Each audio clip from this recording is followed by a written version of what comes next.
In the heart of Uminachi village, where the hills kissed the skies, a baby girl was born. Her skin was pale like the full moon, and her hair shone golden under the sun.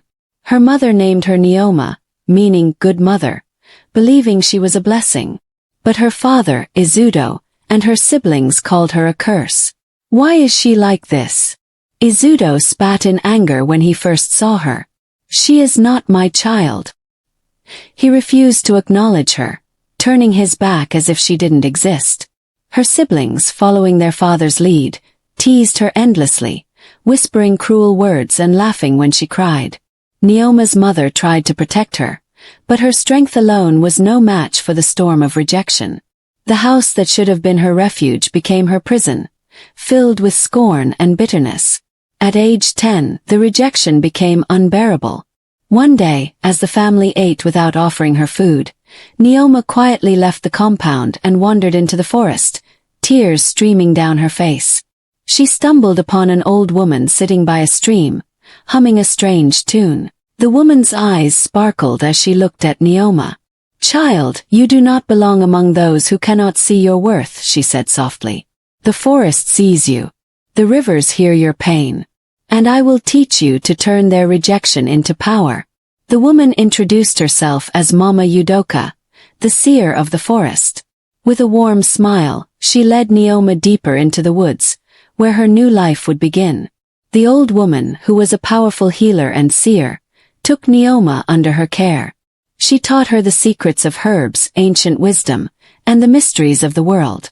Nneoma was a quick learner, and soon her fame spread beyond the forest. People from far and wide sought her healing and counsel. Nneoma's skills grew so great that even the chiefs of neighboring villages sent messengers to her with gifts. Under Mama Yudoka's guidance, she not only became a healer but also discovered her beauty and strength. Her golden hair and pale skin, once mocked, now became symbols of grace and mystery. As she worked her magic, the once shy girl found her voice, her confidence blooming like a flower in the wild forest. Years passed, and Nneoma blossomed into a stunning young woman. Her pale skin glowed, and her golden hair became her crown. Traders, chiefs, and even foreign dignitaries came to see her, calling her the Moon Maiden of Uminachi. Though many came to admire her beauty, Nneoma's power was what left them in awe. Her wisdom seemed otherworldly, and her remedies worked miracles. Everyone who visited her left changed, carrying stories of the mysterious healer who could summon the spirits of the earth to her aid. She became a legend, her name whispered with reverence and wonder. One fateful day, a great plague struck Uminachi. Crops withered, children fell ill, and the village elders were at a loss.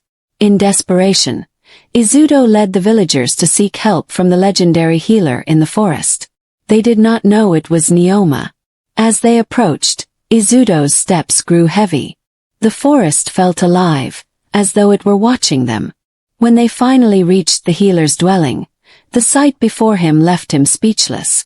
Nneoma stood tall, radiant in a flowing white robe. Her golden hair caught the sunlight, and her eyes burned with strength. It was as though the heavens had sent her to judge them. When they arrived, Izudo froze. Before him stood the daughter he had rejected, now radiant and regal. Shame gripped him and he fell to his knees. "Nneoma," he pleaded, tears streaming down his face. "Forgive me. Save our village." Nneoma looked at her father and the villagers. The pain of rejection still lingered, but her heart was filled with compassion.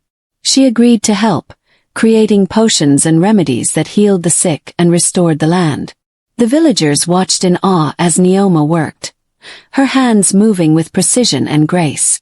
As the children began to recover and the fields turned green again, they sang her praises, calling her a savior. Her father, now humbled, could not meet her gaze. The village celebrated her as a hero, and Izudo publicly begged for her forgiveness. Nneoma forgave him but chose to live independently, using her wealth and knowledge to help others.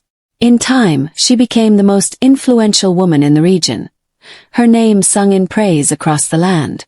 And so, the girl once rejected became the brightest star in the sky, proving that even the most despised can rise to greatness. Until next time, remember, destiny favors those who refuse to be broken.